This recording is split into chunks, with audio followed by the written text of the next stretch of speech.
Check 1 2 1 2. I say mic check 1 2 1 2. Get on up in here. Get on up in here. What's good?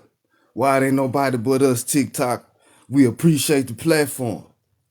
We ain't finna do no complaining about nothing that we can't say. We gonna be appreciative and get the most out of what we can say.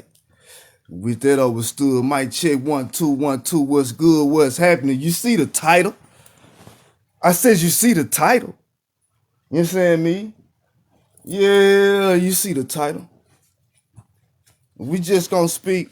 You know, they say if you resist, it's somebody say somewhere, if you resist Satan, he will flee. You know, understand me? So yeah, you see the title. He say resist. Now it didn't say submit or bow down. It says resist. So you know, live from the resistance, what's happening? What's good? Peace and good health and good vibes, man. This is the resistance. You dig what I'm saying? And like I said, we appreciate TikTok. Listen to me. Everybody that can hear what I'm saying, I appreciate you being up in here. We appreciate TikTok for the platform we are being provided to speak our mind. And we are not going to complain about what we cannot say on their platform. What we're going to do is appreciate what we can say on their platform and get the most out of it. Because we operate from an energy and frequency and an attitude of gratitude at all times in all things. Mic check 1 2 1 2, because we talking about these symbols that we got and we holding on to and fighting behind and falling out over is all behind us refusing to accept grace.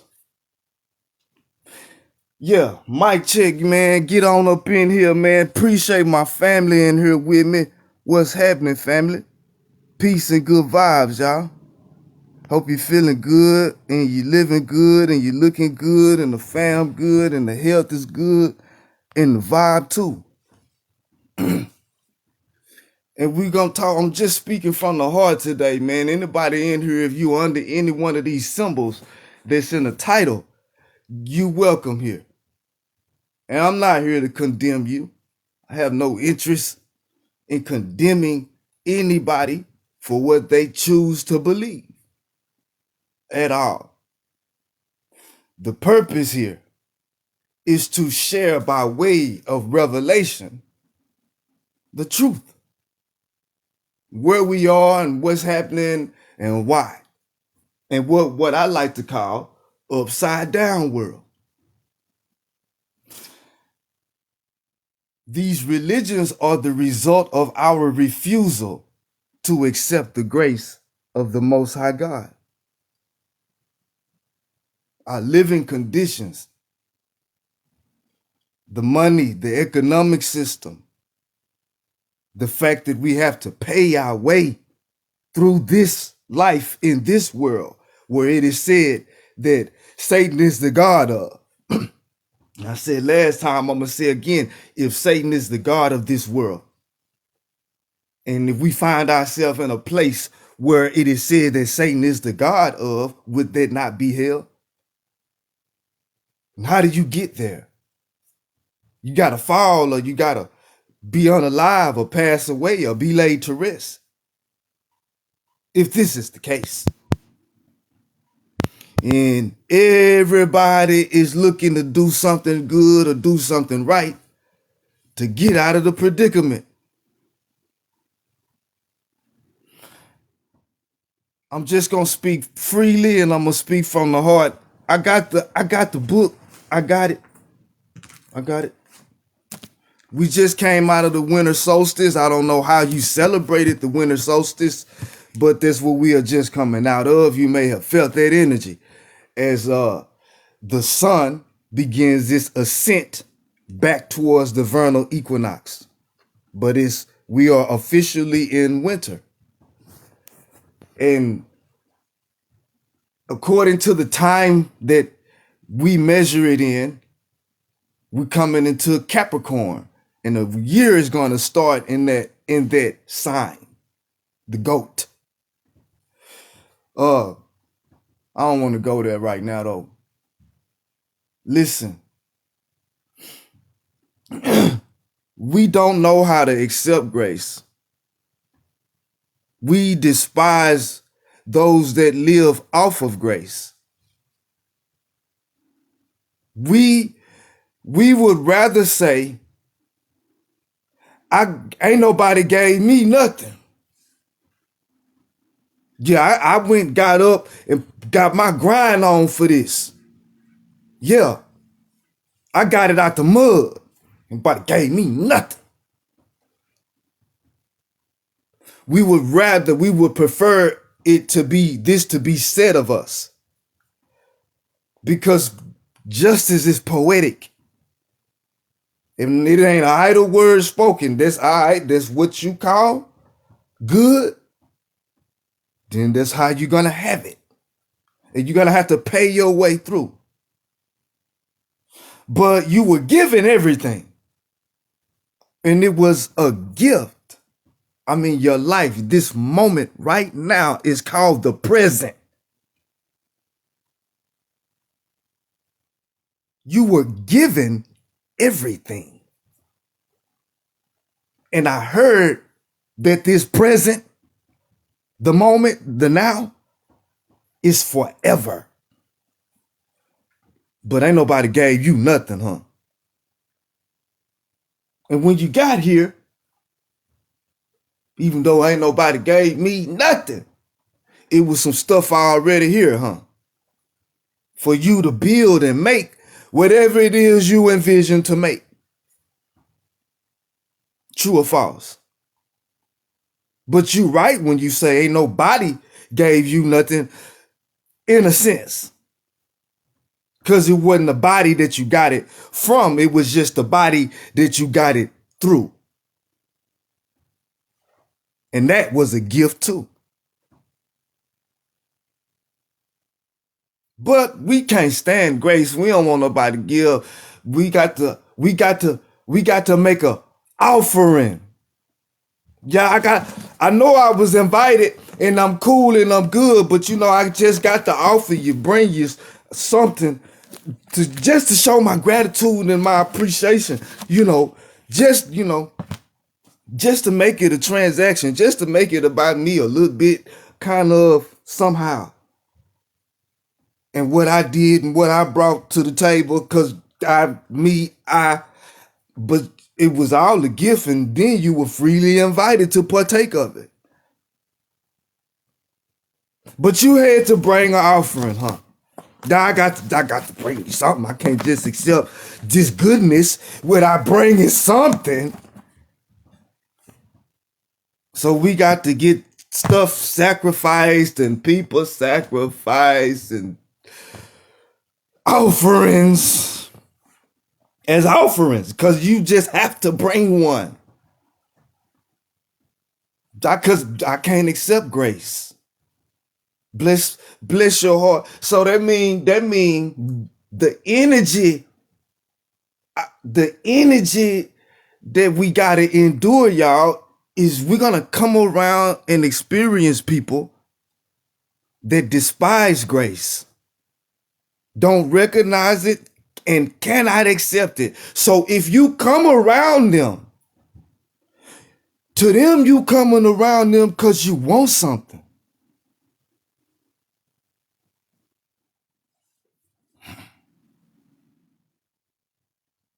It's ain't no grace in they world. Everything is a transaction.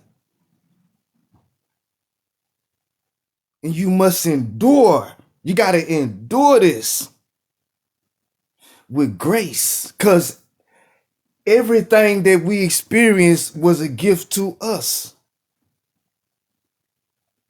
Everything. What business do I have being mad with you, and the Most High ain't mad with me and us? And we are the creation of the Most High, and the Most High call this creation very good. But here I am with my bottom lip stuck out, and I swear I gotta get it out the mud. And if I don't, it don't count. My nigga, your grandmama left you that house. My nigga, accept that grace. Don't let these people tell you you ain't never had nothing for yourself. You ain't never got nothing for yourself and made nothing happen for yourself because they ain't never lived or experienced grace in their life. And you so blessed you live off of it, off the inheritance by the grace of the Most High that your people left you something. But you know, I'ma get it out the mud. But give me nothing. Don't want nobody to give me nothing because I despise grace. And I don't give nobody nothing. Everything a transaction. It's all game. If I give you something, it's gonna cost you. You know what I'm saying? Really. I'm just saying how we ended up falling from grace, if you can catch it, man, because sometimes some people only understand what I'm saying if I say, well, the Bible say. And if Galatians, that's the only way they understand what I'm saying. And this may be your first time checking this live out, and I'm doing my very, very best to speak as gracefully as I can, but I'm kind of riled up. I'm doing my best, though, to take my time and bust this down for you in the way that you can and will accept it, and remove my ego and my emotion as much as possible from the delivery, because I really want you to understand what I mean by all because we despise grace.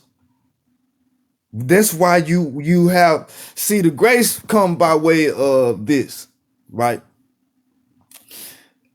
I'm gonna give it to you through the veil. This may be your first time. If somebody say, "Hey, you ought to listen to this dude. He break down the Bible real good," and then you get on here and I'm just flowing. You did what I'm saying. You don't understand what's going on in front of you. So I'm gonna explain it through what I call the veil, what you call your Bible, your book, so that you can understand what I mean by we can't stand grace.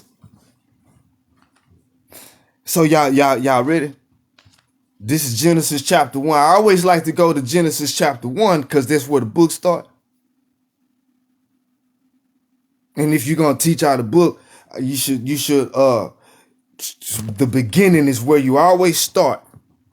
You know what I'm saying? You always start. You can't. I know people like to start in their favorite part, the one they call the ghost spell, and they like to just skip over the whole book and start there. But we do things in order, and all things, and all praise be to the Most High. So we're gonna show you how the grace applies from the very beginning. Genesis chapter 1, verse 26. Then God said, "Let us make man in our image, in our likeness." Whoo, y'all gonna make me do it. We'll get back to it, but I want to show you the grace. I'm also show you probably don't know what the word God means if you're a religious person and you see God as he, because that's how it's described, but we'll break that down later, and we got plenty of videos on the profile and on YouTube that can address that. We're gonna stay on topic. Rule over the fish of the sea, birds of the air, and over the livestock, over all the earth, and over all the creatures that move along the ground. Everything that move along the ground. Because, you know, we are stars. We are the lights of the world. And so our construction and our function is like that of stars. We are the sons of the Most High. Catch it if you can. So that's what we rule over, this earth. I said you are gods, but you will fall. You will die like men. But, you know, you constructed a 12. I put the 12. Let me show you the 12. Your immediate family is the 12 that you constructed of, with God being the 13th. We just gonna count on our fingers like elementary students so we can understand our constructions and the constellations that revolve around us that make us who we are. Arm, leg, head, and all that. Let's bust it down. So you got father and mother. Your father and your mother. That's 1 and 2. And then you got grandmother and granddaddy. grandmama and granddaddy, because you know both sides have a grandmama and granddaddy. And then you have the siblings. You count them both. Aunt and uncle for your mama's side, aunt and uncle for your daddy's side. There your 10 is. Then you got your sibling. There you go. That's 11. Yourself. That's your 12. God is number 13 in the equation when we looking at this whole thing and understanding how we construct it and how we function and the constellations that float around us when we say we are stars made in the likeness and image of God and set to rule over the earth. Catch it if you can. So God created man in his own image. In the image of God created he him, male and female. He created them. Verse 28 is where I really want you to understand the grace, though. This is where the grace come in. And the grace come in true or false if we looking at it through the veil, since we just gotta look at it through the veil. At this point in this book, it ain't no such thing as a religion, a race, an ethnicity, a nation, none of it. At this point in the book, don't none of that, the symbols that you see in the title, yeah, they don't exist. See, when we talking about from the kingdom, we talking about from eternity, and we deal with what is eternal. And what is eternal was and still is. And I just said none of your religions existed at this time. Not one of them. Because they're not eternal. Let's look at what God did. So verse 28 in Genesis, God blessed them. I'm going to say it again. God blessed them. God blessed them. Not commanded. After man was created, man was blessed. What had man done to receive the blessing? Let me show you what grace is according to your book. What had you done, man? What had you done to receive the blessing of the Most High God and Creator, power of all realities? What had you done to receive the blessing? See, that's why we call it grace. You ain't have to do nothing to get the blessing of the Most High. But see, this the blessing of the Most High. But the God of this world, there your religions are, you got to do something to get his blessing, don't you? You got to confess something, profess something, perform something. Then you get the blessings, don't you? Backwards. I know it. That's why they teach you the book backwards and they give it to you backwards. And that's why you can't stand grace and won't accept grace. You hate grace. Don't give me no grace. I get it myself. I got it. Give me no grace. I don't need no grace. It's just a conviction by way of your own testimony of who and what you are. That's all. The justice is poetic. So you can't say nobody accused you but you. You the one said that you wouldn't accept grace and you would prefer to bring an offering to the table instead because you just ain't no nothing. Grace.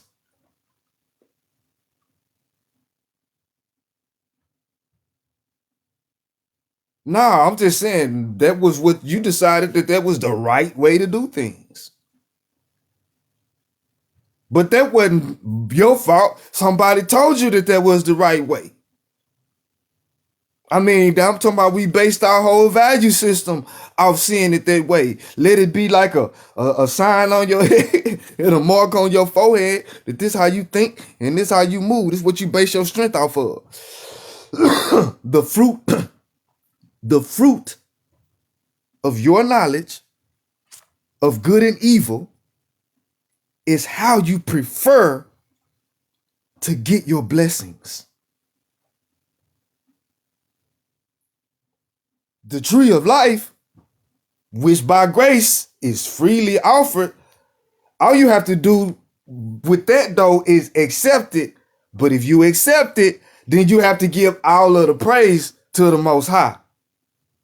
But if you get it by way of the fruit of your knowledge of good and evil, then you get to pat yourself on the back and say, I got it out the mud. Didn't nobody give me nothing. So you get to convict yourself. Okay. We just want to make sure we separate those who appreciate and accept grace and step into now. Because once you accept grace, you step outside of time too. Because what they call time, God called grace. And we going to start living by that grace. In that grace, we ain't going to be in time no more. We going to be in now. We're going to be in a moment. All the time. And in each moment, all praise given to the Most High for every moment. And moments can't be measured. But to those that live by time and by way of the fruit of their knowledge of good and evil, you're going to be considered living in the wilderness. They'll lie on you and say you don't want to work. And this now, I do more work than you do because you only work when you get something for it. I work because of what I've already gotten out of it. The work I do it lasts. It produces exponential fruit, like fruit. What you got going on, what you work for, is depreciating in value while you work for it.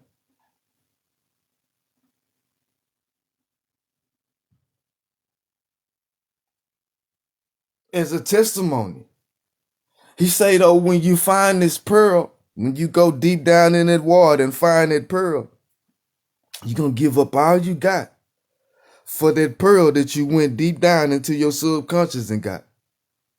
And you'll give up the pleasures of this once you understand the grace that you live off of and the appreciation for what you've been given. I mean, like when we come into this world, if we've been blessed with a family in some shape, form, or fashion,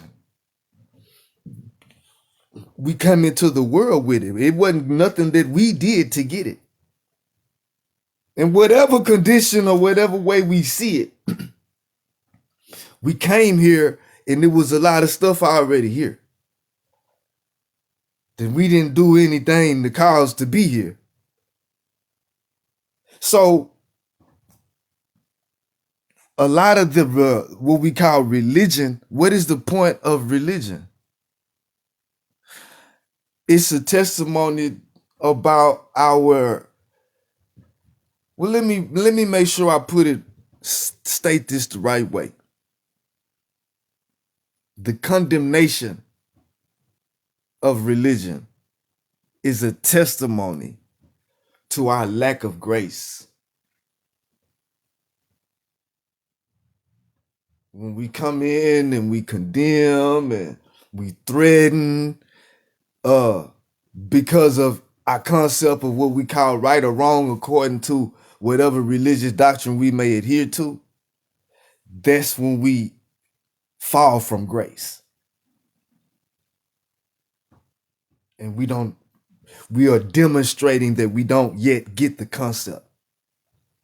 If you think at this point in life that the goodness we experience is based upon anything we did or said or believed to be right. At this point, it's still, there's just in a demonstration that you still don't understand what grace is if you think you got to do something right to be blessed. So we show you through the book what we mean when we say God blessed them and said, be fruitful and increase in number. What that mean is the blessing will receive before the instructions were even given, even in the book. And what that means that these instructions, when you understand the instructions that were given, then you understand how deep this blessing go because of the instruction. What we're saying is this is why nobody had to teach you how to be you. Because of the way it was set up. Just like nobody have to teach a dog how to be a dog. This is why. So, according to your book, be fruitful and increase in number, fill the earth and subdue it. Rule over the fish of the sea and the birds of the air. See, the blessing is the enabling of you to do it, to exercise your rule over the birds of the air and the fish of the sea. And this understanding and knowledge and wisdom of how to maintain your rule and operate come from the kingdom of the Most High God. It didn't come from a religion because there was no such thing as a religion. And we already had male and female, power and strength, wisdom and understanding from the very beginning. Was never no one lone man by himself. That's how you know the story of Adam and Eve is not the story of one lone man. Because it never was one lone man. But so that we can separate the deceivers and the false ones from the real ones, we've made it in such a way that those that would take it literal in these times would be exposed. Because they have to do so by force and by deception and by hiding the truth and by lies and by wars. And now they are being exposed and can no longer hide from where they come from and what they all are about. Justification, to stand before the Most High God and be right. That's their point. That's the purpose of them. But now you coming into the understanding that who expect a baby to be right when the baby shit on itself? I'm talking about he ain't but 3 months old. 3 months out the womb, he done took a shit. Are you mad at the baby? Did the baby do wrong? Is it a bad baby? Who expect a baby to do right? Who expect a baby to know right from wrong? Who? All right, well, at this level of existence, we are babies. The proof of it is the flesh that we in. Yeah, we just babies. You wasn't expected to be right. Nobody asked you to get it right. You were expected to be yourself and appreciate the life you was given with your whole heart and all your might. Look, let's look at the instructions of God, because everybody love to skip over these instructions. Me personally, I get most of my understanding of the book is by way of these first 7 days, these first 33 verses. I'm gonna repeat that because y'all might miss what I'm saying. Most of the understanding in the book come from the breakdown of the first 33 verses in the book. The part that most of us routinely skip over. But they put it all in our face all the time. We just hate grace. We don't accept what is freely given. We don't value it because we didn't have to get it out the mud, so it's not worth nothing to us. We just give testimony of the hardness of our heart. You just hate grace. Okay, well, get it out the mud. So let's get it out the mud. God blessed them and said to them, be fruitful and increase in number. We know that to be fruitful, you have to reach maturity, right? I say this all the time, but it don't seem like anybody understand what it means when it's applied to the self. We still like look at this book like in fairy tale land, and we misunderstand that our ancestors hid secrets in plain sight of the enemy, but did not give them the keys to unlocking it, because the keys to unlocking it are in the DNA.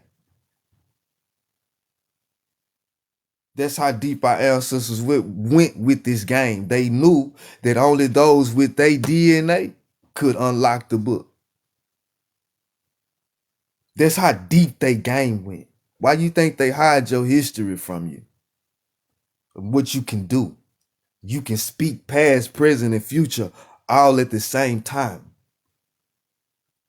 They know what you are. They know what this come from. So let's look at the blessings that we've received from before they came with their time and changed the time again and changed it again and then came with their religion. Let's look at what we had before all of that. Let's appreciate that fully because we still have it if we can just accept it. God blessed them and said to them, be fruitful and increase in number. You can't bear no fruit, no tree, no plant, it won't bear fruit until it reaches maturity. And it's not expected to. It's expected to reach maturity, but it's not expected to bear fruit right then and there. And in order to reach maturity, it must go through its seasons. And the seasons that it must go through include a season or a period of rest, or what we call winter. And it's a period of rest, or what you also call being unalive. But in that period of rest, what the tree does is under the ground. It's soaking up soil and nutrients so that in what we call the spring, it can start regenerating and reproducing again in its new season. And like the stars continuously running their courses, so do we. But that's the good news, by the way, who and what we are. But he say, check him out, because it's real cool how it's put down. Be fruitful and multiply, replenish the earth. That's why I went and got this King James, because I told you that the New International Version, the reason for all these versions, y'all, the reason why it have Jesus and John saying, hey, you scribes and you Pharisees, is because it's the enemy always steal information to try to change it, to make it fit their narrative. They always do. They can't help themselves. By doing so, they expose themselves every time because you still can't hide the truth. It's just something about the light of the Most High God. Where things are going to be revealed for what they are. And it ain't going to be no getting around it no matter what you do, scribes. How you trying to hide? Why I'm stopping the pause in here and I'm just flowing, man. God blessed them and said to them, be fruitful and multiply and replenish the earth. That's what the King James say. Replenish the earth.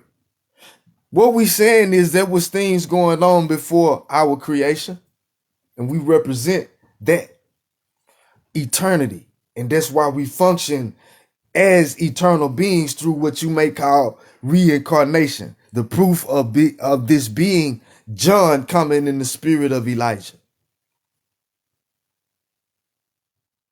If you can accept it, you can. And Jesus realized, John knowing this about himself, teaching this, Jesus getting the understanding. We done been over this, but just in case you haven't, it's deeper than what it may seem like. But we always talking about you. Your journey. Your process into understanding who and what you are. A child of the Most High God, that there is a God, and you are the child of the upholder and creator of all realities. That you are good and gonna be good no matter what. Even through what you call the grave, you gonna be all right. And this thing don't stop because of what you are. Let's just freestyle for a second. We talking about what you are. And I named off your 12 components that resulted in you manifesting in reality. We broke it down from grandmother, both sides, uncle and aunt, sister and brother, We broke all your components down because all of these is what make up you, who and what you are, and how you appear to the eyes. Just like a star in the sky that we look at, we are looking into the past. By the time the light of the star reach our eyes, we are literally looking at light that was shed long ago. And so we said there was the ancestors and how they function, their wisdom and understanding that they left behind for us to stand on and live off of is light, represented as the stars. We are their descendants.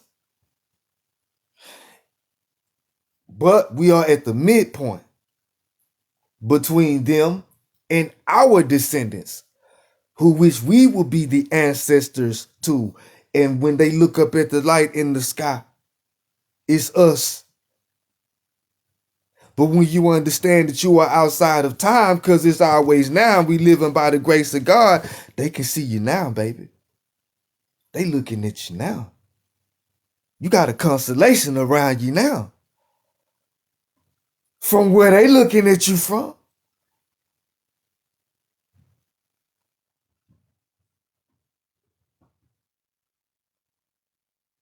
If you only knew who and what you were. And how it manifests into reality. How eternity manifests into reality.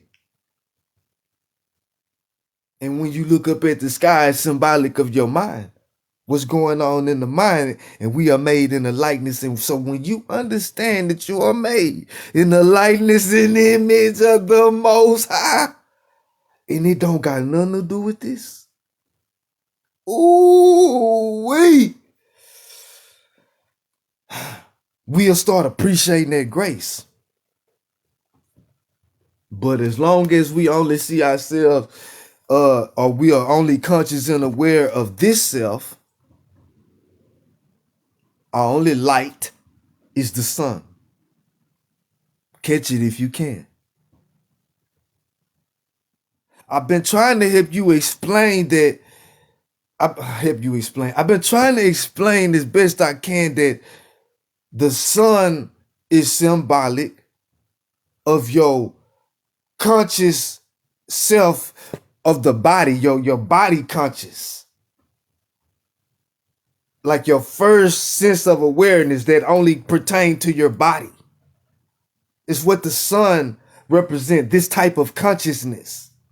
But that is why, though, by the grace of the Most High God, this sun is housed in the constellation of Aries first.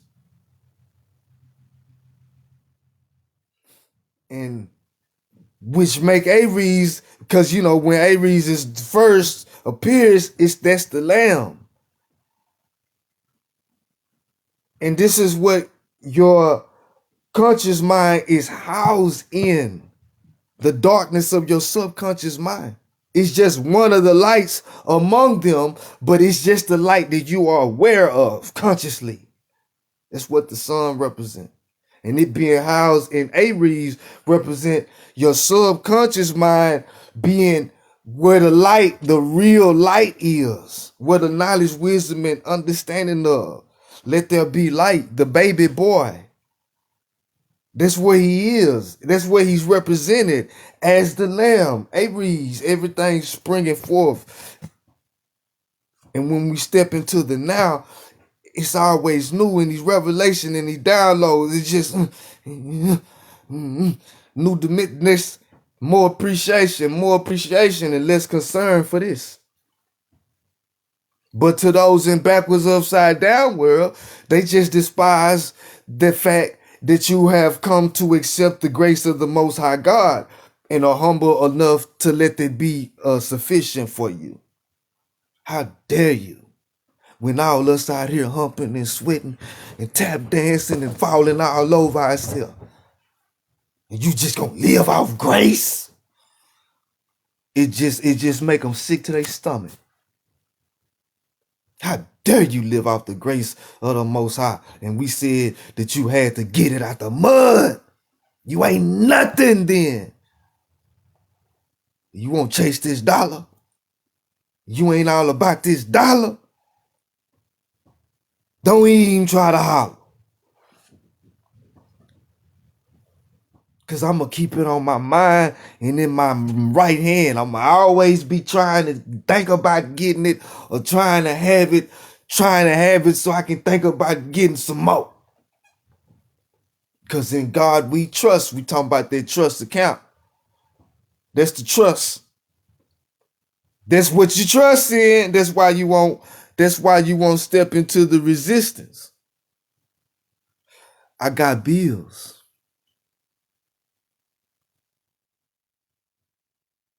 I can't live off grace.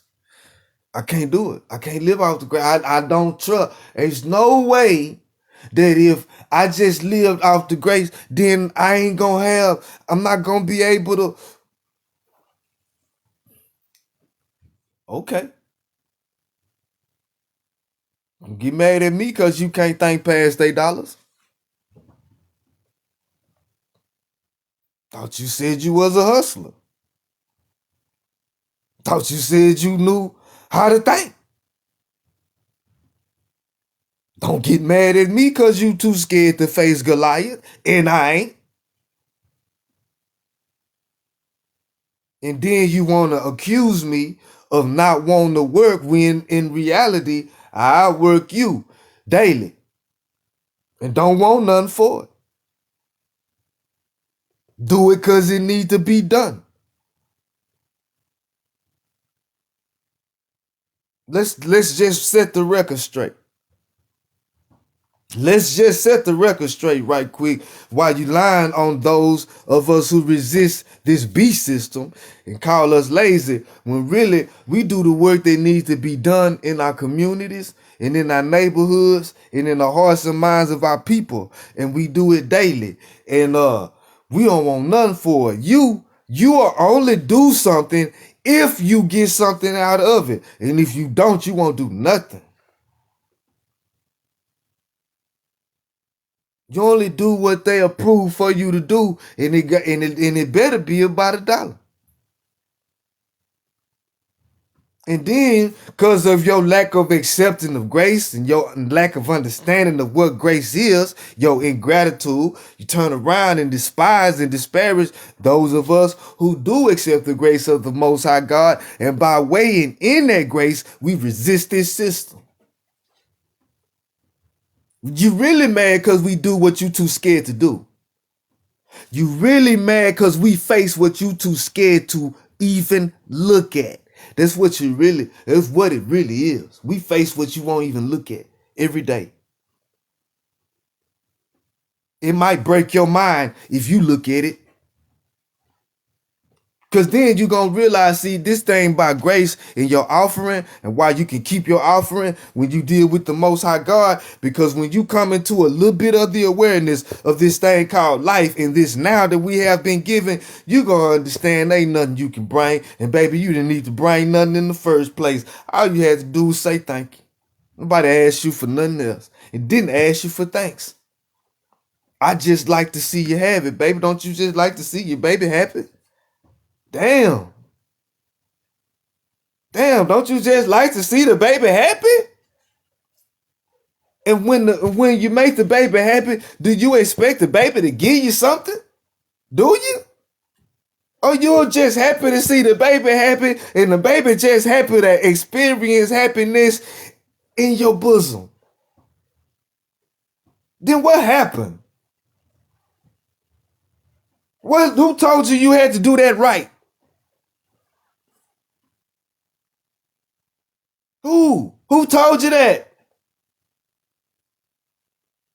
Man, we've been given so much, y'all. More than we were. We ain't even begun to become into the awareness of what we've been given. Talk about an offering. Hey man, how about you start with you? Before you bring me anything or anybody else, if you appreciate it that much, how about you bring me you?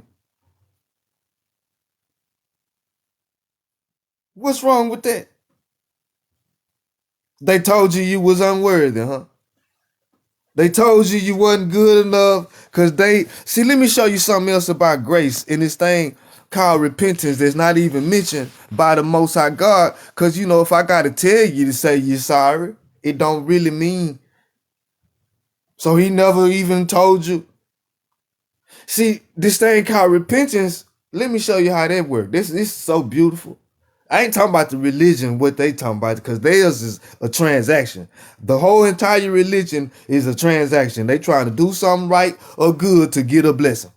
We not talking about that. We talking about God. Check him out. So he tell you what to do, right? When I say he, for the people that this your first time listening, because I don't know. When we say he, we talking about dominant and recessive. And we talking about male and female by way of function, not gender. We know that man is spoken of in singular male term, but consists of what? Men and women. And we are made in the likeness and image of God, who consists of what? Masculine and feminine energy. But the function in what we call life is the spirit is dominant. And so because the spirit is dominant, we call it he. But we speaking of it as a whole though, and we know what it consists of. But this repent thing, check it out. Once you were given instructions, not commandments, instructions. Once you were given instructions, right?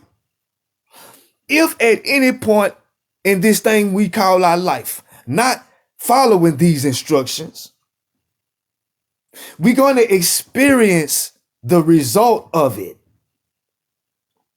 Being unfruitful, unproductive, not multiplying. We're going to experience the things that come with being unfruitful in the spirit. Remember, God is a spirit. We are created in the likeness and image of the Most High. Being unfruitful in spirit. And we're going to experience what comes with being unfruitful in the spirit. And we're going to turn away from that back to the light of the Most High so that we can bear our fruit. And when we turn, that is called repentance. But it comes from us turning away from the light and turning back to it. You see how the day, the sun, in the rotation is symbolic.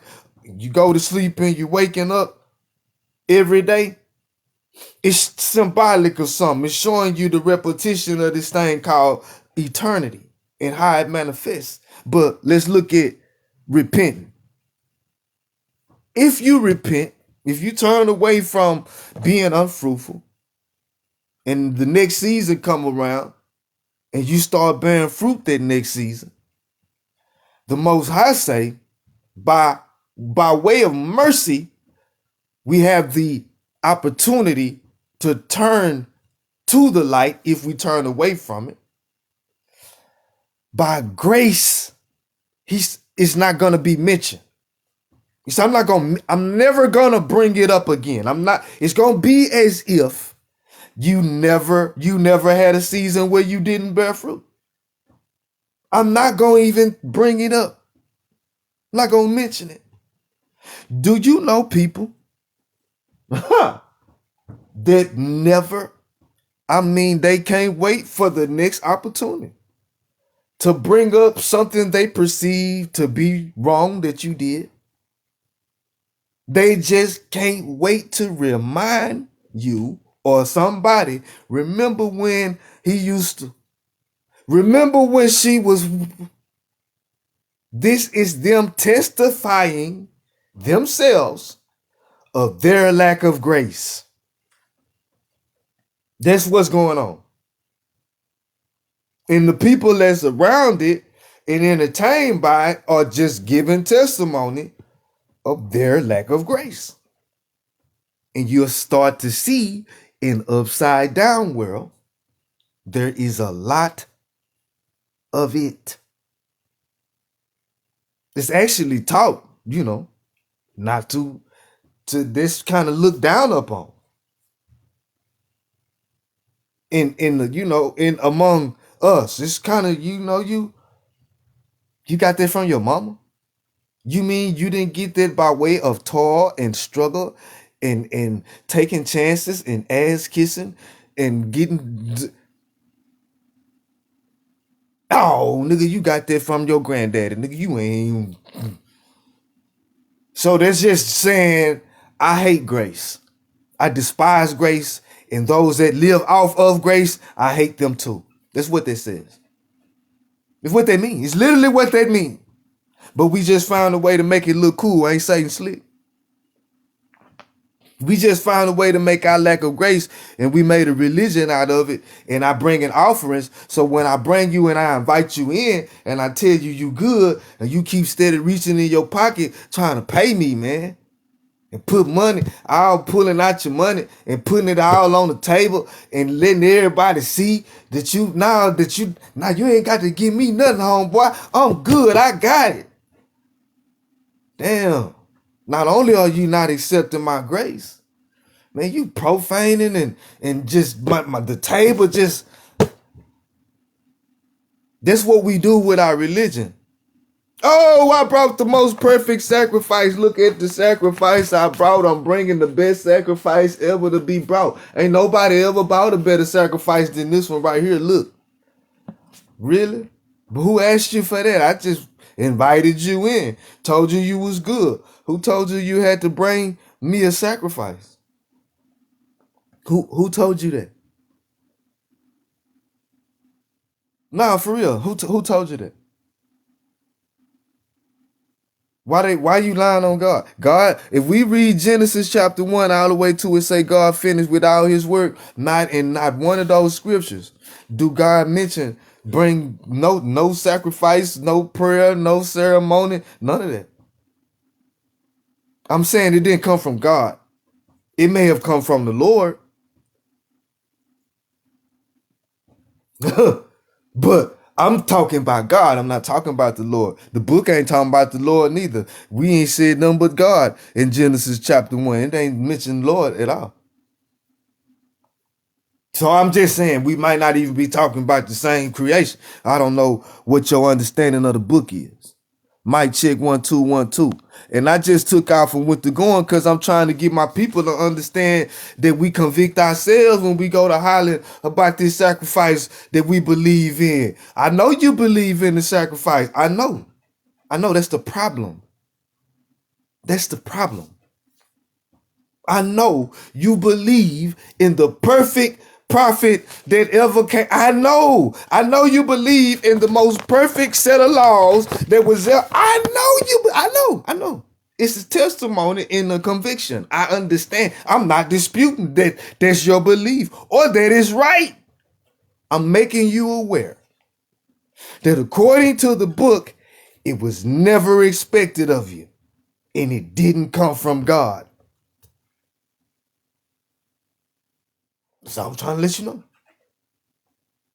Now, as far as your belief and what you believe to be right, you can take that up with your God.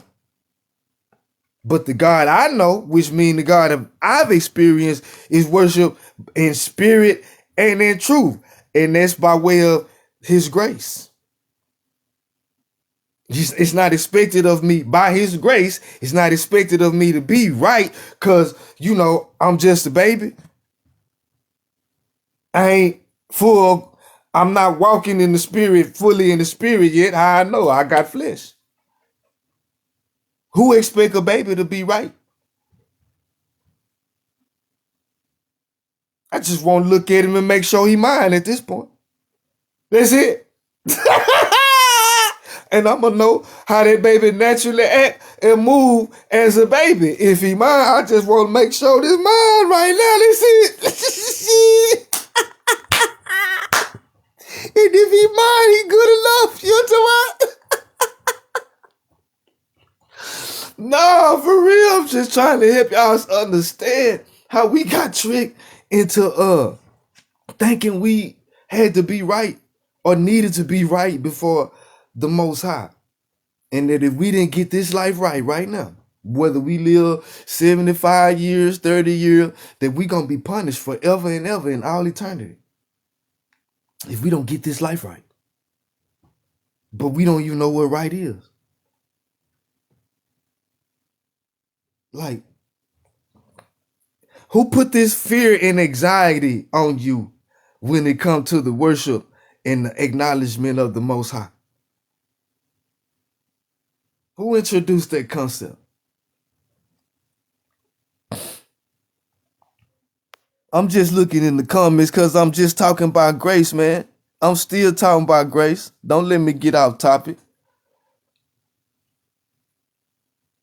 If we can accept grace, y'all, we can deal with understanding how to resist and how we gonna have to resist what's gonna come with it. Because when we talking about resist the enemy, where the enemy have a system set up, he have an economic system, he have uh, uh, a political system, and a religious system. And according to the book, the dragon is at war with the woman and her offspring. And those that have the testimony of Jesus. And we done broke that down if you've been in the lives, what the testimony of Jesus is. We've been giving it to you every time we get on here and talk about who you are and how special you are and that you are immortal. And it is a free gift. It is always now. It'll never stop being now. This is the good news. Now, the condition of our world is dependent upon what we experience is dependent upon our level of awareness, our state of consciousness. The Bible describes different states of being. Israel is a state of being. Jerusalem is a state of being. Salem is a state of being. State of mind, states of mind. Because we're dealing with an eternal kingdom and we are made as lights and rulers upon the earth, just like there are lights in the firmament to govern the day and the night. So that let us know what our duty is here on this earth, in this world. Because in the upside down world, those of us that are part of the resistance, the children of the Most High that are aware of it, are on the bottom in upside down world. We're going to be at the bottom. They're going to make sure we at the bottom. We in upside down world. We live off grace. The grace is sufficient. So when we step outside of getting it out the mud and got to get it in ego stroking, we going to be considered those that live in the wilderness in upside down world, where Satan is the ruler of. What do that mean? Satan is the God of this world. What do that mean? It means that in this reality, according to the flesh, we do things backwards. We live backwards. We perceive reality backwards. Literally. And when we do so, because we do so, we have created idols and begun to practice what is called idolatry. Because of our lack of grace, we decided that it was something was required of us in order to receive the goodness and blessings and grace of the Most High. Repentance was on the table if we would accept the grace. Instead, we chose to do it by way of the fruit of our knowledge of good and evil. By doing so, we created what you call the law of Moses, Christianity, and Islam, as they are taken on the surface. On the higher level, what they mean, and I'm going to bust this down, make sure you don't forget where you heard this and understand what this means. The law represent your five senses and you coming into the awareness and the understanding of governing the body, your physical acts. That's why you got 5 books of the Torah, because they are an extension of your 5 senses, which govern your physical body. Then you step into Christianity, Christ awareness, Christ consciousness of the one. David is the one that's controlling the 5 stones, the 5 senses. Jesus representing David. David means the beloved. Jesus meaning salvation. And it is the awareness of what is to control the 5 senses and why. That it is something above and beyond the 5 senses that is ultimately in control. Islam represents submission. Submission, once you become aware of it, the first thing you're going to become aware of is the darkness. You're going to see how Satan is the God of this world. You're going to be able to see it. And you're going to see it as darkness. People being confused, lack of understanding, despising grace, and see it being put forth as a good thing. Because we in upside down world. Then you're going to come into accepting how we got here. That there is an other side of life. And that this process is repeated. That's why it's eternal. That's how eternity manifests in reality, by regeneration. That's why we are told to replenish from the beginning. Before recorded time, we were here. It's what this telling you.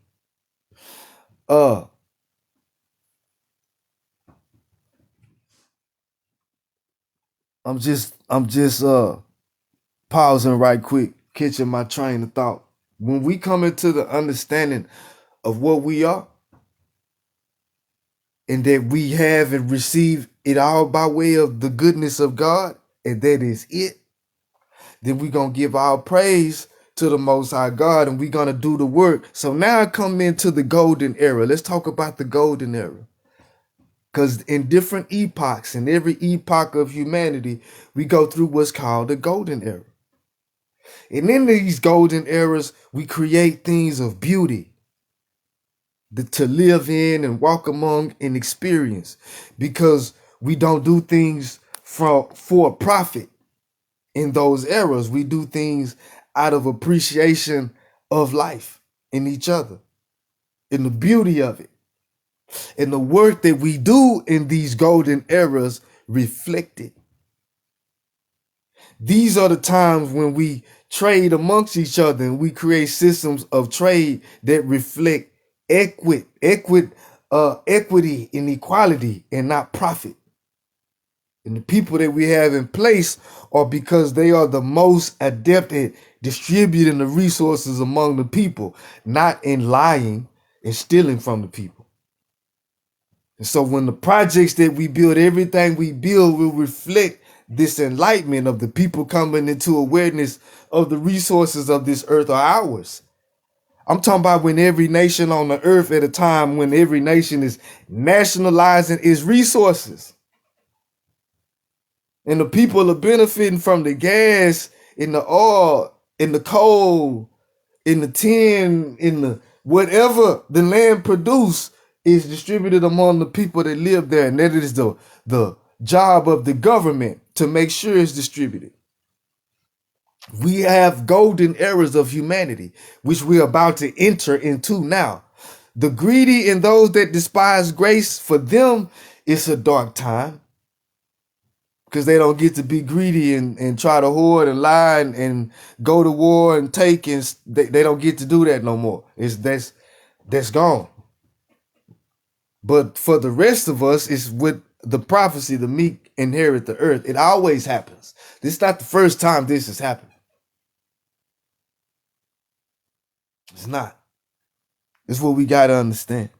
Mic check 1 2 1 2. Y'all make sure I'm still good. So when you get into this grace thing and you understand that you're a part of a kingdom,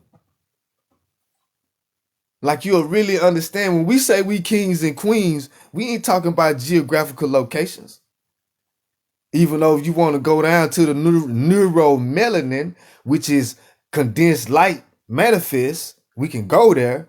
But we are talking about a kingdom of light. And when we talking about king and queen, it's because we are the children of the Most High. That's what I mean anyway. I know of who my father and mother is. So it is a divine royal lineage. That's all that's produced in this kingdom. It's nothing else is produced. That's why the Father is the King of Kings. Our Father. The creator and God and upholder and maker of all reality. Masculine and feminine energy is the best way we can describe it. We call it the powers because that's how we experience it. And that's the best we can do with trying to wrap our mind around the concept. And we are the manifestation of that in the flesh. So yeah, when we say king, we talking divine. Just so you understand. So they replaced Aries with the goat. Catch it if you can. The time. So we measure time in 360 degrees, man. We complete cycles. So let's go deep, y'all. How we move. How we move. After you get through chasing the bag and you can see beyond your dick or your pussy, it's going to be a different way of moving. Speaking. We move through space and time, dimensions and realities. And this is done in cycles. Cycles on top of cycles on top of cycles. That's what the constellations represent. That's what the wheel inside the wheel inside the wheel. We just talking about how we move when we move. Across dimensions, even in the dream world. It's real. And the Most High is still the Most High, even there. Same setup applies. Function the same way. Can't get outside of it. So no matter how they record their time, no matter how they cut it up and carve it up, whether by 13 moons or 12 suns, we always in the now. We always know it's now. And we measure our time in cycles. You're going to start noticing periods in your life repeating themselves. Certain time, a certain year, or after a certain so many years, you're going to find yourself back at a certain point. At a different level of understanding, but back at that point. This is how you're going to start to understand you are outside of time, that you are a star. You are perceived on another level as just like we look at the stars in the night sky. That's what's going on. Appreciate it, family. And when you get into that understanding, you're going to you are set in your course. You are said, be fruitful. Listen, I don't care what they tell you. An apple tree is not going to bear no lemons. You didn't nobody have to tell the apple tree, hey, make sure you don't produce no oranges. Only make, hey, man, you can't get this wrong. That's what we trying to get. Let the fear go. Let the anxiety go. The apple tree cannot get it. He can't get it wrong. He can't. He gonna make apples when it's time for him to make apples, or he's not. But he can't get it wrong. It is what it is, y'all. No, it's the only way I can put it, man. For we can get out of this with the condemnation of the religions. Hey, man, if that's the way that you understand the Most High God by way of your religion, and that's how you worship, so to speak, I'm not speaking. I don't got. I'm saying the condemnation of it, what it has done to our people. It got our people as a whole living in fear and beneath our potential, and we are more ignorant of the book than we would have been had we never participated in the religion in the first place. If what we get out of it is fear of I gotta get this right or else. If that's what you get out of it, man, who's teaching you? What are they teaching you? And it's time to get to why that fear component is necessary. It's a reason why they gotta give you that. And it's time to come out of it. It really is. But I'm at the point of repetition. So man, I got the flow open. You can get in here, speak your piece. If the mic start tripping, it may be due to one of our receptions. So I drop you and try to pick you back up if the reception get bad. Yes, the fear, they want to make sure that you are in a position to be controlled. They never want you. They give you names and symbols and make you believe for one and not know, but they give you names and symbols to basically play with and hold on to. And they never give you the meaning of those names and symbols. And it's a lot of people online right now that's going to preach to they blue in the face that you have to have a certain name or say a certain name the right way to be accepted. Like this have to do with consonants and vowels. Like, do you really think this have anything to do with consonants and vowels? Really? And we say we worship in spirit and in truth. You don't need an alphabet for that. But if that's the way you insist on making it, it limit the understanding of the people. They never gonna get the understanding if we limit it to you got to say this name and you got to say it like this. And if you don't say it like this, yeah, man, like listen to yourself. You don't even know your own name. But you know how I get, man. Don't make me go there.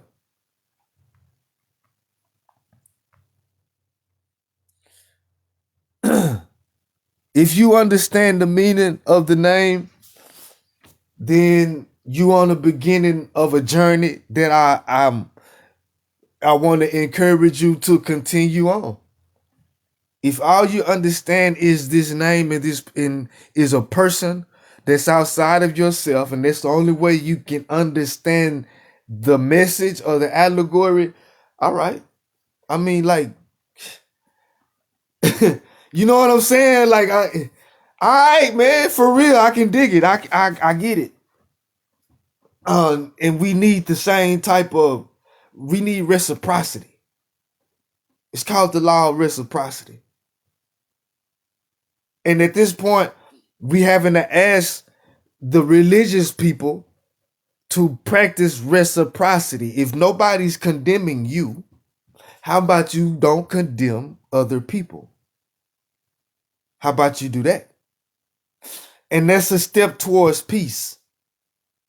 Because that way, what we're trying to do is leave the enemy nowhere else to hide. That's what my purpose is. I see the enemy. This is a bigger picture. I don't really care about neither one of nobody's religion at all. This is a much, much deeper aim. We trying to leave the enemy nowhere else to hide. Right now, he's hiding under religion. He hiding under religion like a beetle under a rock. So we can expose it because the enemy died. Light, once you shed it on the darkness, he's dealt with by way of exposure. He like to be hidden and work in the dark. So once he's exposed, he gonna have to slither out of there and find him somewhere else he can try to hide. But right now he's hiding in your religion. He's hiding there. But that's where he is. In the form of pride and self-righteousness. That's where he is. And if we can show him for what he is, where he is, and how he's hiding in these religions, we can get him to start, people to start being able to see it for what it is and resisting. Because they say if you resist Satan, he will flee.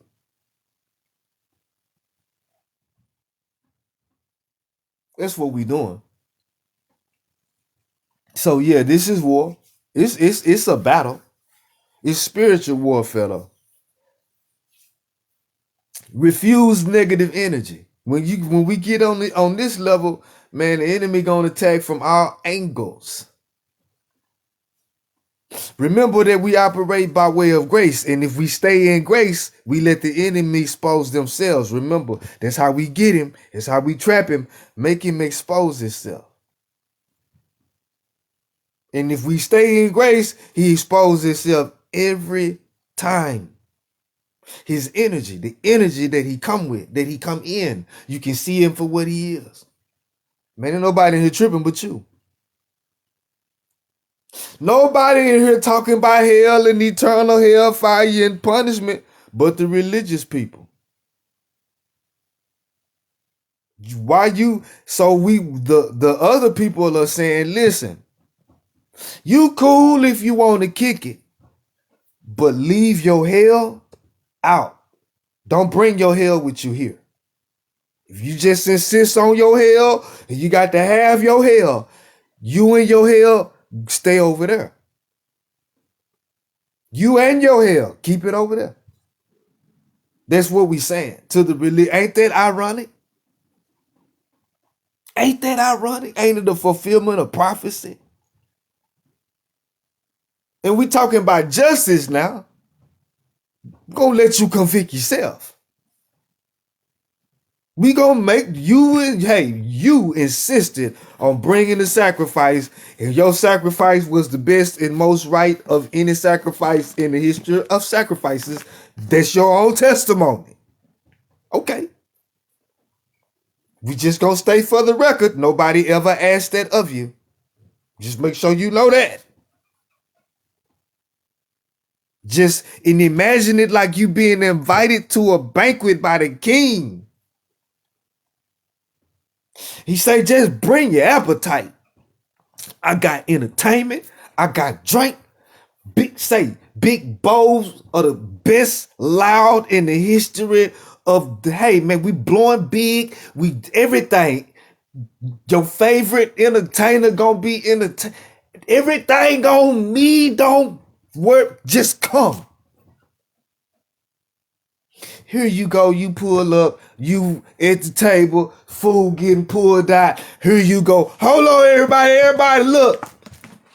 I know he said we ain't have to bring them, but I just want to make sure I show my appreciation. And look what I brought right here, y'all. Everybody see what I brought for you. Hey, look. Here you go. Everybody, let's get them in their second. All right, thank you for your offering, but you just gotta make it about you every time, huh? You just had to, didn't you? You couldn't just come in here and enjoy it. You couldn't do it. You had to pick up a mop,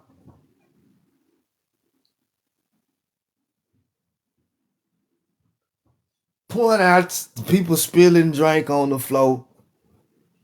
You had to make sure you pointed that out, that people was spilling food. You might even feel like you need to check them over there because they ain't eating right. Did you say thank you first? I mean, before you even brought your offering and stopped and paused, that we all had to stop so we could see your offering, did you say thank you at least first when you got in here, when you came? Did you at least do that first?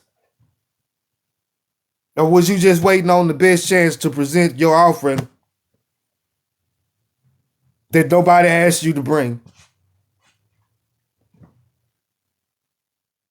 I'm just asking, what type of guest are you in the house? Because we're going to let you convict yourself. Justice is poetic. Represent yourself well now. As best you can, show yourself approved. Because we can tell what lineage and what line you come from, whether you're of royal lineage or not. We can tell. We can see it now. It can no longer be it.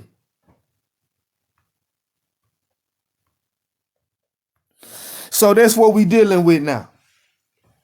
The exposure and revelation that all of this is because we just refuse to accept the grace of the Most High, which is still available, but we must go through what is called the fiery furnace of humiliation now.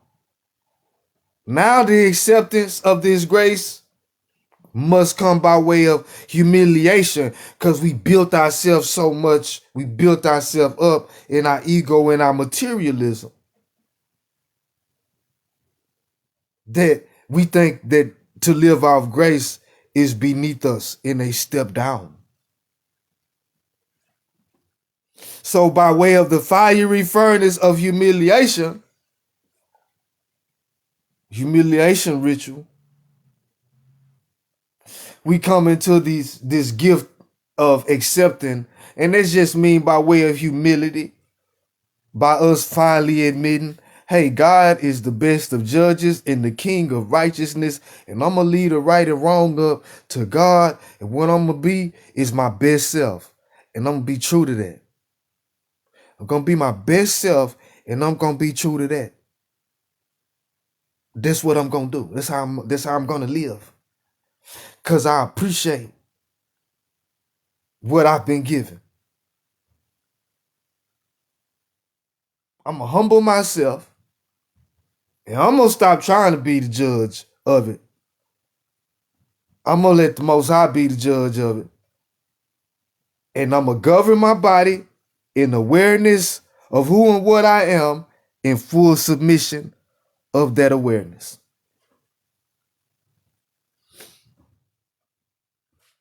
That's what we doing.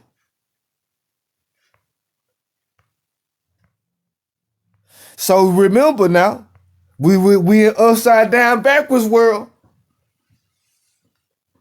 Remember where we are. So we gotta respond with patience and compassion on the people that despise us for the grace that we've come into living in and the freedom that come with it. How dare you not live off the fruit of your knowledge of good and evil? How dare you not do that? How dare you accept the free gift of the grace of the Most High and I believe that I got to get it right or else? How dare you sit in my face and live in this confidence and freedom? So you're going to have to deal with that. They're going to insist that you be right. They're going to insist it. They're going to just try to put it on you, bind you to it, some shape, form, or fashion, or show you how you wrong. They just going to have to. It's going to irritate them. Because you living in your moment and your now, you walking in your purpose, and you won't be shook.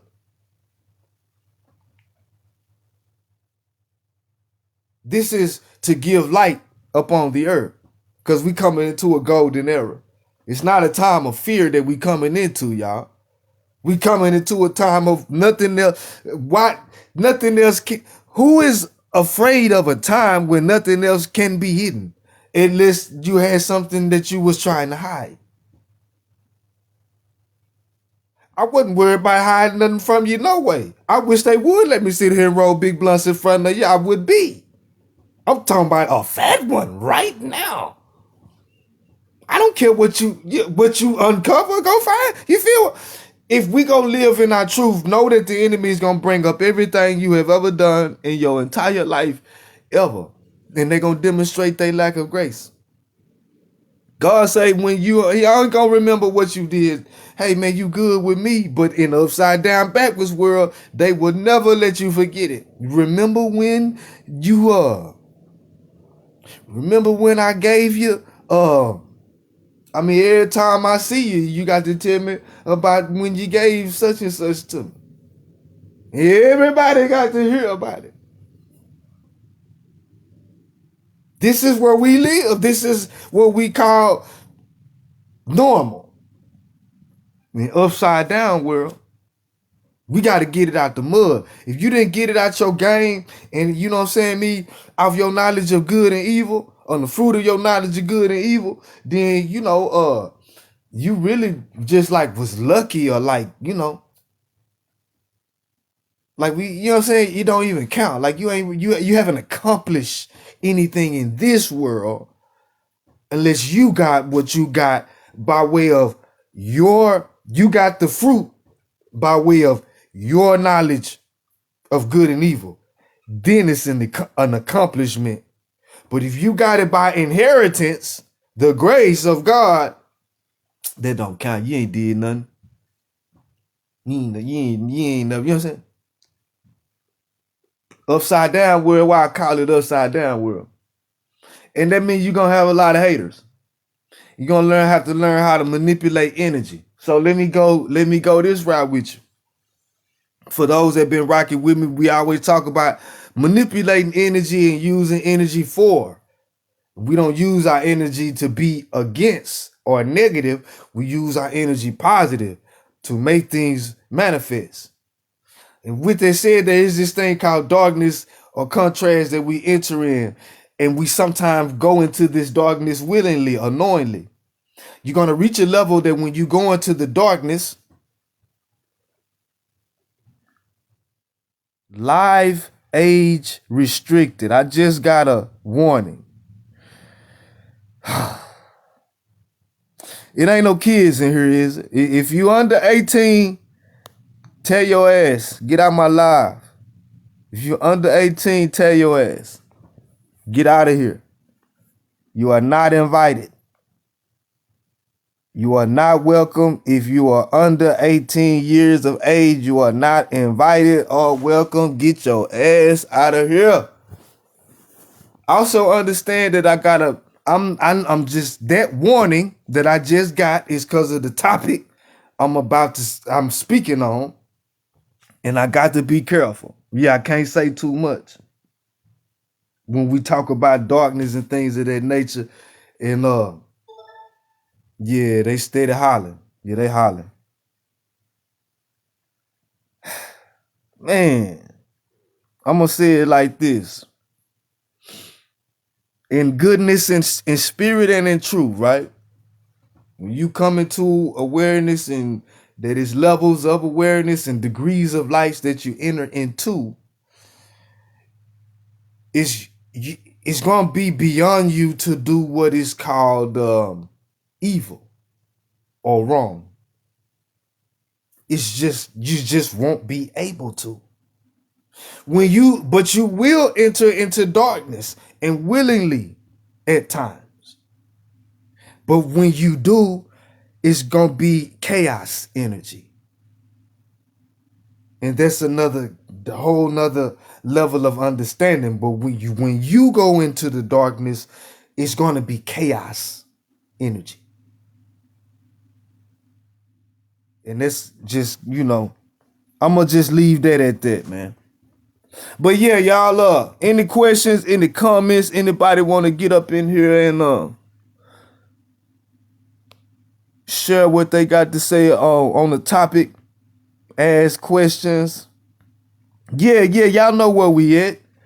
Y'all know what's going on. Of course, they gonna listen and monitor or whatever, even though it may not be a lot of people that listen to these lives or follow me, but you never know who is among the people that are listening and the influence they may have. And it's more about influence than numbers. And if they see in you an ability to influence or gain influence, then yeah, they will make sure they keep an eye on the things that you say.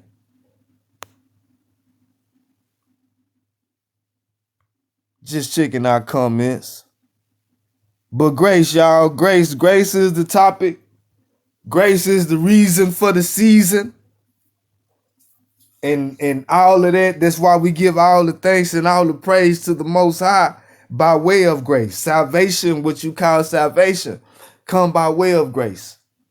The awareness, the beginning of the awareness of this immortal, eternal existence is terrifying and awesome at the same time. Yeah, it is. And I'm not encouraging nobody to listen, man. There's other ways to perceive reality than what you have been taught. Time as we know it, it wasn't always in this format. Wasn't always 12 months and 7 days. It's just somebody's format that they created.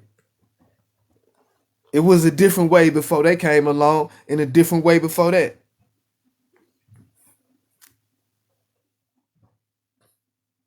He's bad at, I need for you to elaborate on living in grace, please. Okay.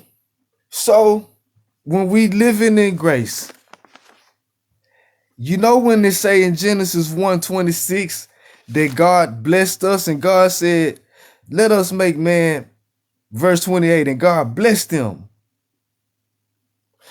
Let us make man in our image after our likeness and let them have dominion over the fish of the sea, over the fowl of the air. That means that it's under our control. We have authority and say so over the cattle, over all the earth, and over every creeping thing that creep upon the earth. So this is what God is doing and giving us. And at this point, mankind hadn't done anything. We got our creation being in the image and the likeness of God and us being given dominion over everything has nothing to do with anything good or right that we did. This is called grace. This is what grace is. The awareness, living in the awareness that this life comes by way of the grace of the Most High. That grace is further extended when in the instructions of God, we are not asked to do or be right about anything. Let's look at it. So God created man in his own image. In the image of God, created he him. Male and female created he them. And God blessed them. This blessing is the grace of God, because you got to understand, before we were created, before we had done anything, believed anything, we were given dominion and rule over everything. And then we are blessed. That means we are enabled to carry it out. That's why nobody had to teach us how to be ourselves. Like nothing have to teach the dog how to be a dog and the tree how to be a tree. It was built in as our part of our likeness. Rulership is built in. So he say, let them have, he blessed them. And God said to them, he blessed them and God said to them, not God commanded, God said, because we talking to the children now. We're not commanding the children, we instructing them. This is the grace of the Most High God. Because again, we ain't did nothing. We haven't done anything good or right to receive these blessings and these instructions and the way that they are being given. We've done nothing. This is all by way of grace. And then so out of all this grace we've been given, and he say, be fruitful, multiply, replenish the earth, and have dominion. That means you got to exercise it. It's given to you, but you must exercise it. Have dominion over the fish of the sea. We already read that part. Then he said, I have given you every herb. I said, I wrote big blunts.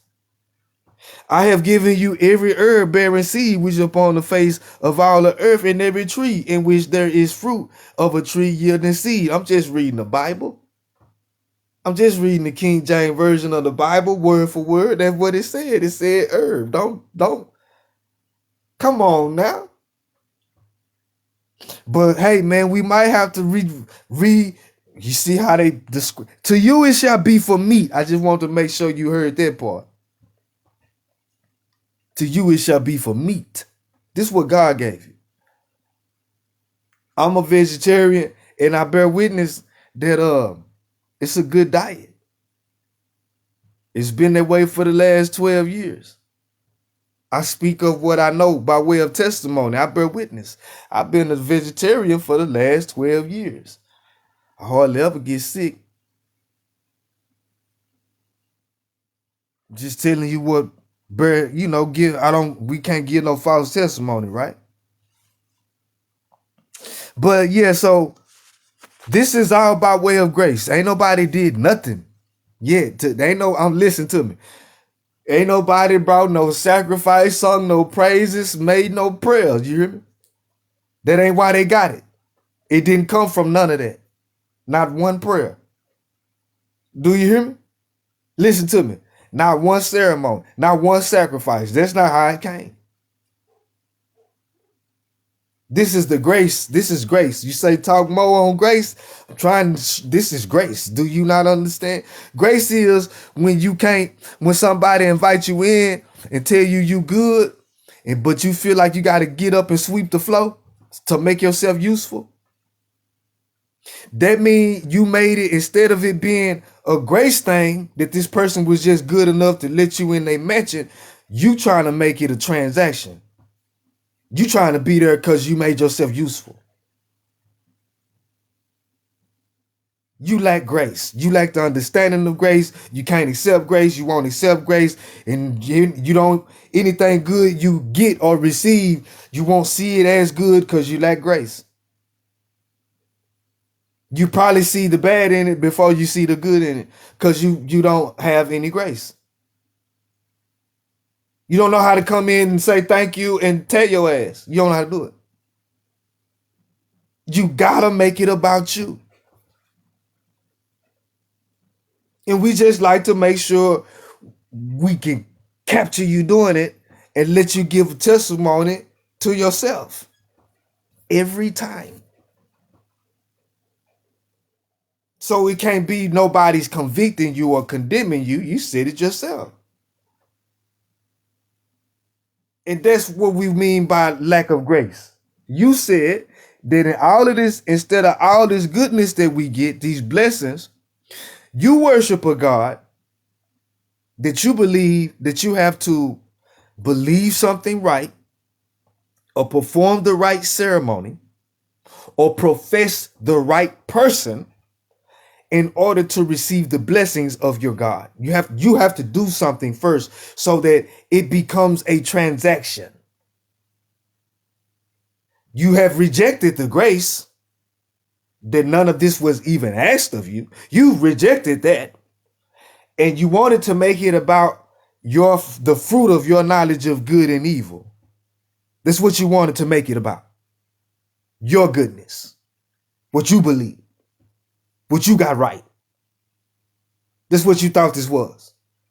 So we convicted you with your own testimony through your own religion, what you call your religion. That's how you're going to be convicted. It's the time of revelation. We're just going to reveal to you your lack of grace through your religion, through your sacrifice. We're going to show you your heart and the type of heart that you have by way of your belief in this sacrifice, because it was prophecy you would do so. We knew you would do it. That's how we separate our children from the imposters. That's how we know the difference. Our children live off our grace, and our grace is sufficient for them. Yours is a transactional situation. You better get it right too. All of it.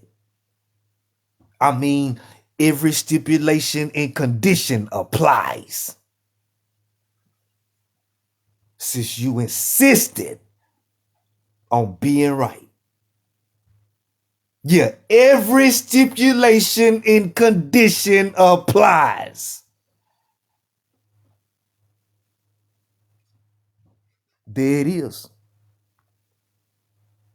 So that's why we say we come in and we remind you of this thing called grace and turn the hearts of the children back to the fathers and the mothers. Remind you of the grace that you come from. If you was blessed to have a father and a mother when you came into this world, what did you do to get that blessing? Oh, you just came here and had it? Oh, ain't that something? Man. But from that point, you said you had to get it out the mud, and you didn't get it out the mud, it didn't count. Don't get mad at me because you let somebody tell you to reject grace, and to reject grace was a good and manly thing. Don't get mad at me for that.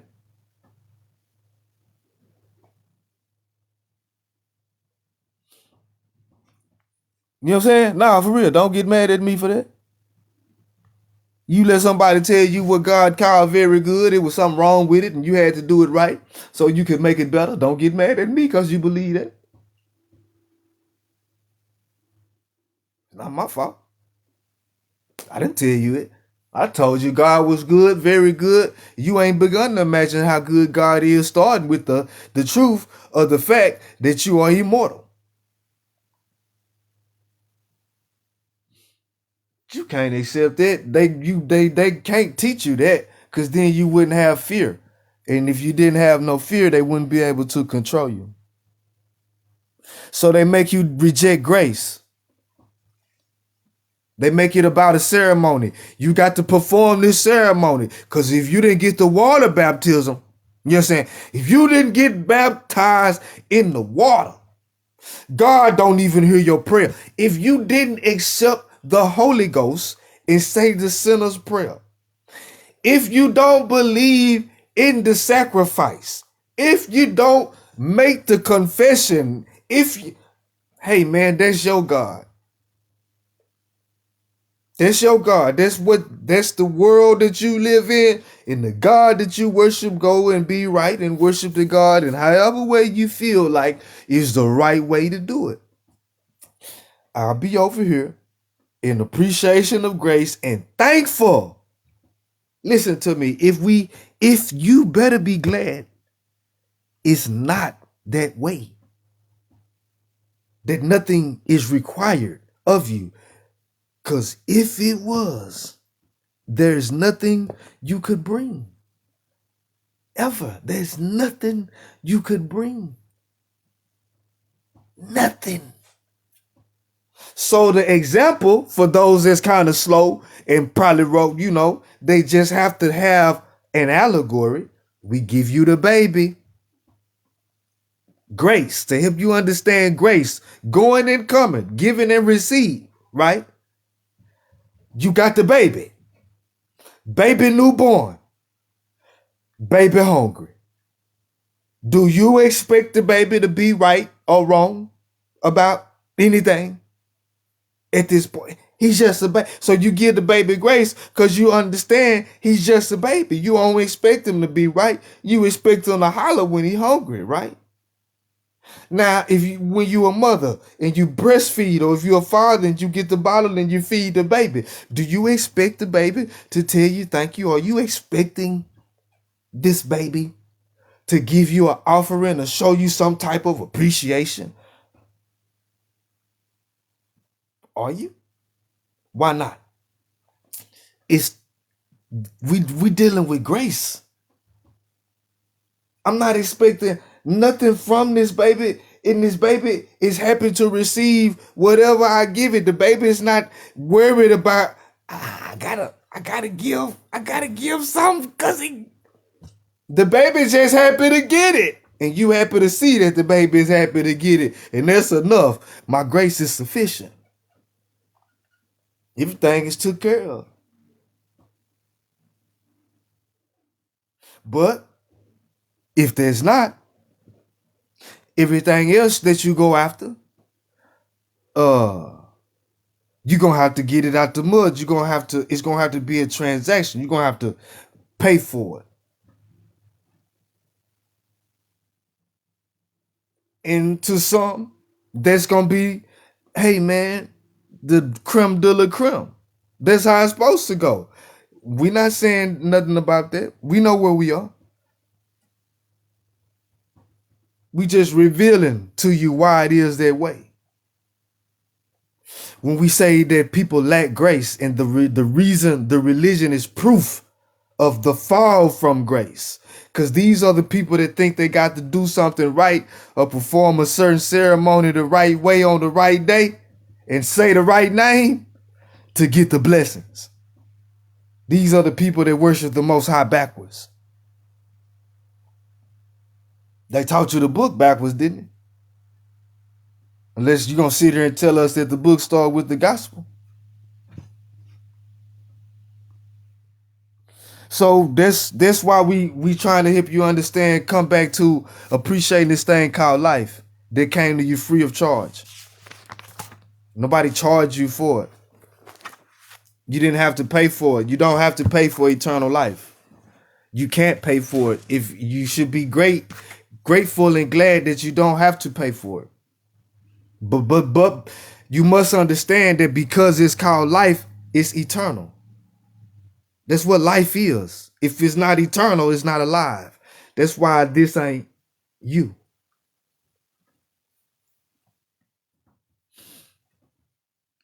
Hunter Biden, Joe Chan, I don't know what they just jumped in my. What up with it, Troy Vance? Yeah, I'm just dropping it right quick, man, because it seemed like the best way to do this thing is simply. That's the best way to do it. I'm looking at the comments, y'all. I ain't looked at them in a minute.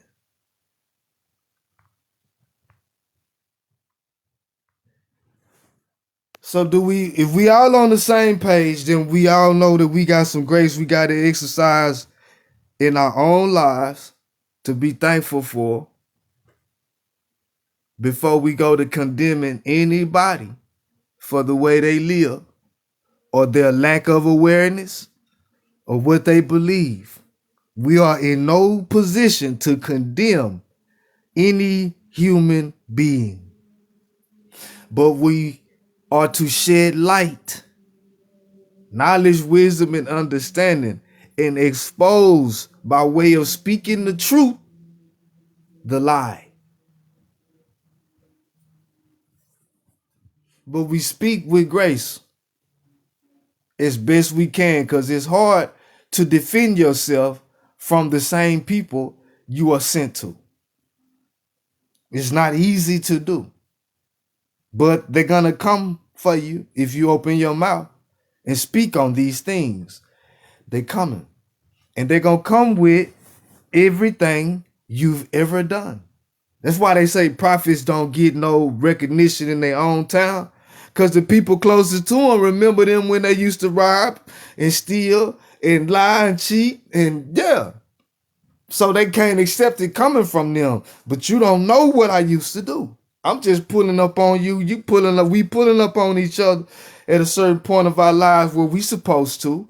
But you're able, if you knew the things that I was into, you might not listen to me. If you knew when I was making these videos at first and I was trying to make people aware I was living in my car, you might not want to listen to a person that was living in their car. But I was. But God is great and good, and I was cool, and I knew that's what needed to be done for the time to demonstrate the grace and the goodness of the Most High God, that we good no matter what. And then ended up in my grandfather's room. His inheritance. We had to step out though first.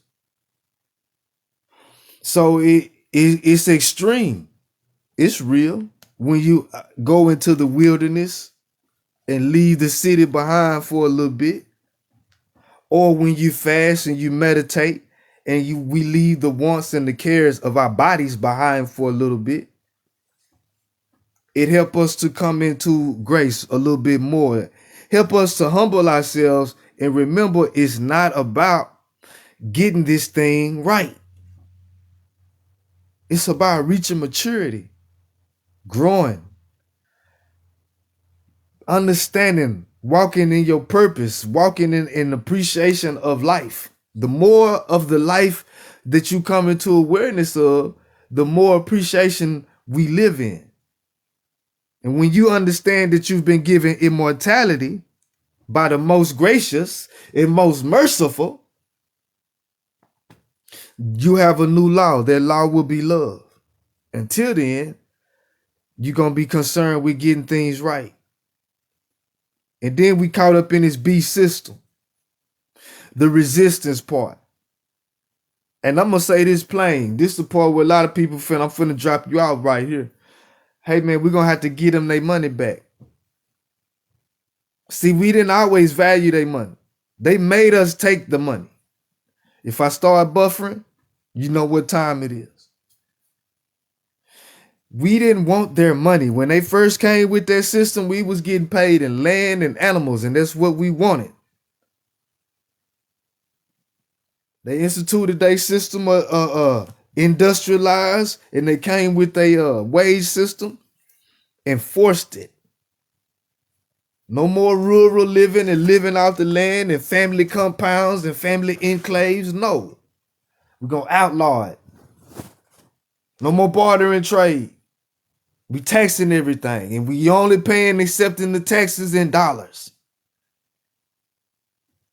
You must understand what's happening in front of you, what has happened, and what is happening. When we talk about resistance, you're going to have to get them their money back. But that don't mean stop working. You do got to stop working for them and work on what we need to maintain our standard of living. I'm just putting this out here and making it as plain as I can because it's a sensitive topic. And everybody is afraid because, you know, in God we trust. We only trust in the dollars. That's it. We don't trust nothing else. We don't trust grace. We won't work because of the grace that we have already received. We will only work if we get something out of it. So we are bound to this system because of our lack of grace. I don't get nothing out of it. I ain't doing it. I ain't working for free. Talking about slaves. I live off the land and we taking care of the land. If we, the things that we live off of, not just the land, all our conveniences, we work to maintain those. It's our labor that make these conveniences possible. All around the world though, but we are broken up in the little bitty sections in the working for money over here and money over there and this kind of money over here, when in reality we're all working for each other, but it's not being distributed evenly. And the people that are working the hardest are enjoying the least amount of the resources.